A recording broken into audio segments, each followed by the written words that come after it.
For I think the third time I'm starting a video on this boat, the Newark Waterway Ferry to Port Imperial. Today we're going to explore the Hamilton-Burr light rail, which is New Jersey's attempt at revived Interurban. So without any further ado, let's cut to some history and I'll see you in Jersey. The Hudson-Bergen light rail's origin started in the early 1990s when Hudson County, New Jersey, which had been growing modestly for decades, started experiencing a massive population boom. The current transit system, comprised largely of buses supplemented by PATH in Hoboken and Jersey City, quickly became inefficient and overstressed, and a light rail system was concluded to be the best option for new transit in Hudson County.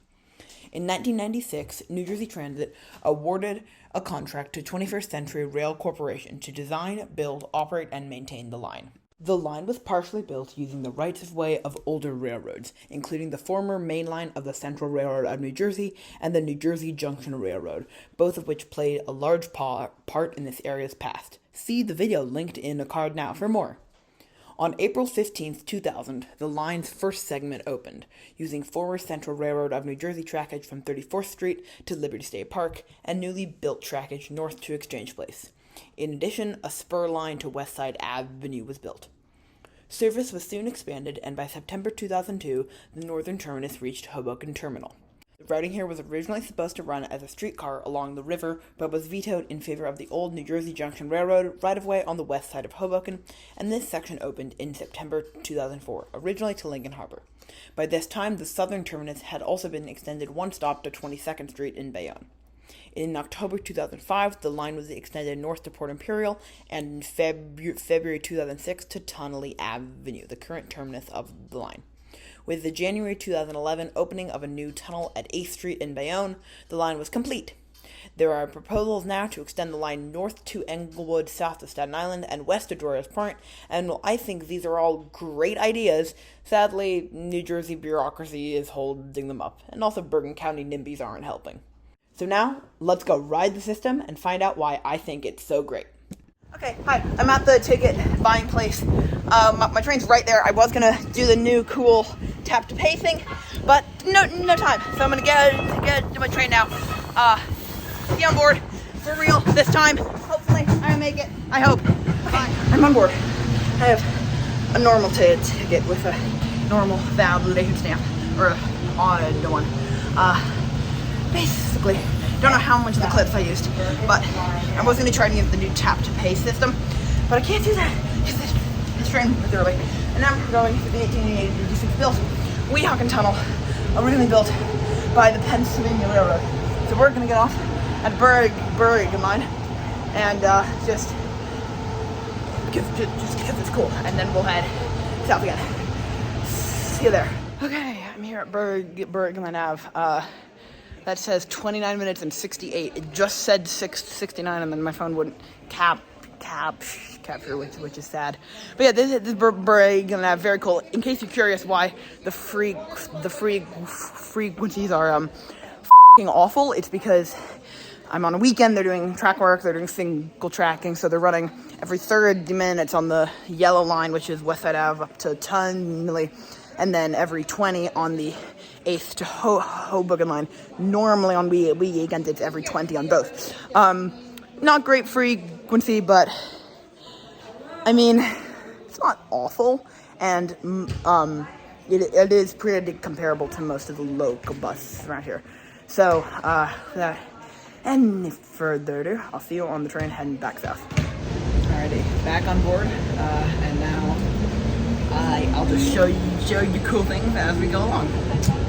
So see you somewhere down the line. Alrighty, so as you heard in the history section, most of the northern portion of the line is running along old railroad lines. So there's the Weehawken Tunnel, and this is called the New Jersey Junction Railroad. It ran from the Lackawanna Railroad terminal at Hoboken up to the Pensies at Weehawken. And roughly right around here, there's not an exact marker that's up, that got moved up on the cliffs. This is where the Hamilton-Burr Duel was. So in the musical, it goes Weehawken, Dawn, Guns Drawn. Weehawken here, and they had to move it to the top of the cliff at some point because, well, railroads got built here, and this was all rail yards, and they wanted to still preserve it. So yeah, that's a fun little fact. These little Lincoln Tunnel ventilation buildings, and we're about to pull into Lincoln Harbor Station, the other station in Weehawken. So I'll see you further down the line with more fun facts about the Hudson-Bergen light rail. We're at Harsmith Cove. There's nothing especially cool here, right here, because this is just the dead to get it right away, which was newly built when this line opened. Impressive. I like. It's good, and it actually did spur quite a bit of development in Jersey City's wide different end of downtown. So yeah, the like this portion of dead to get a new built right the way runs from just south of Hoboken down through Harsmith Cove and Harborside to Exchange Place. And actually, we are turning then right past Harsmith Cove, and that building there is the Hudson and Manhattan Railroad Power Station. And if that name sounds familiar, it's because that became PATH.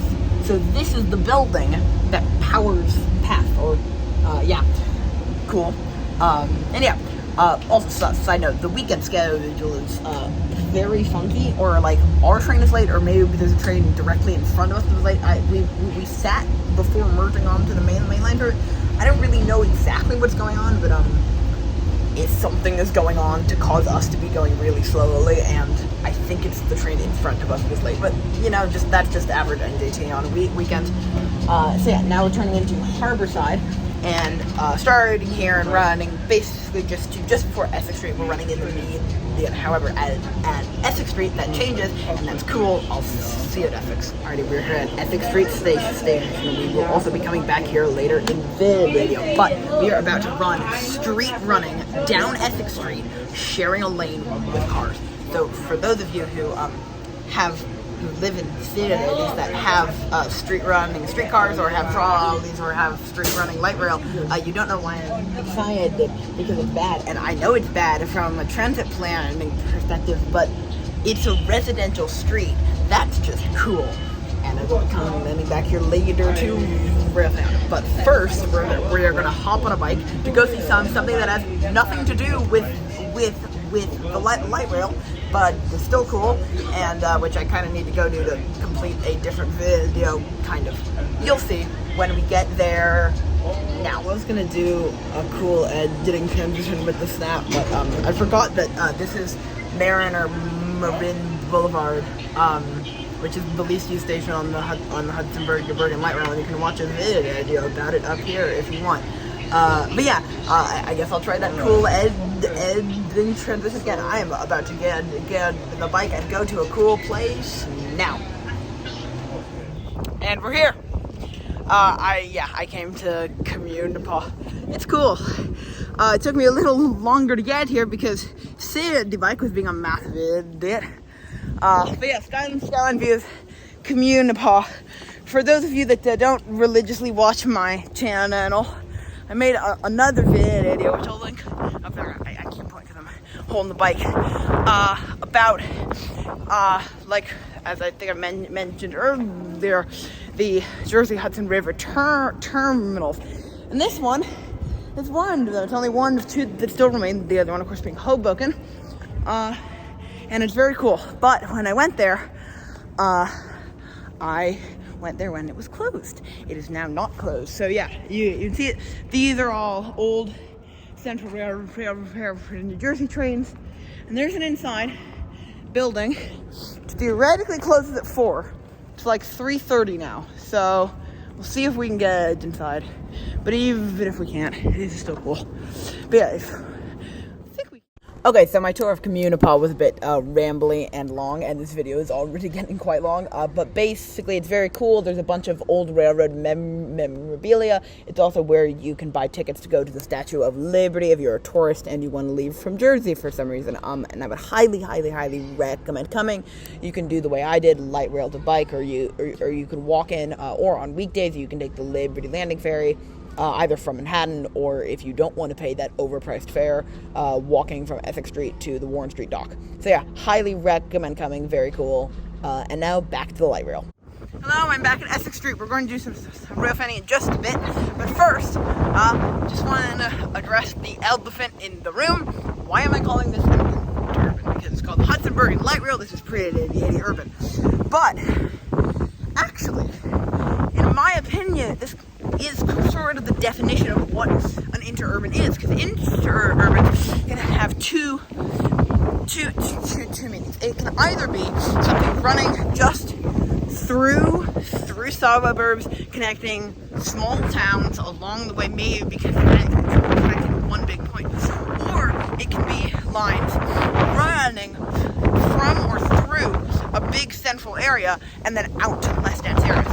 So, in my opinion, the Hamilton-Burr Light Rail perfectly fits into that second categorization because downtown Jersey City is a big central area.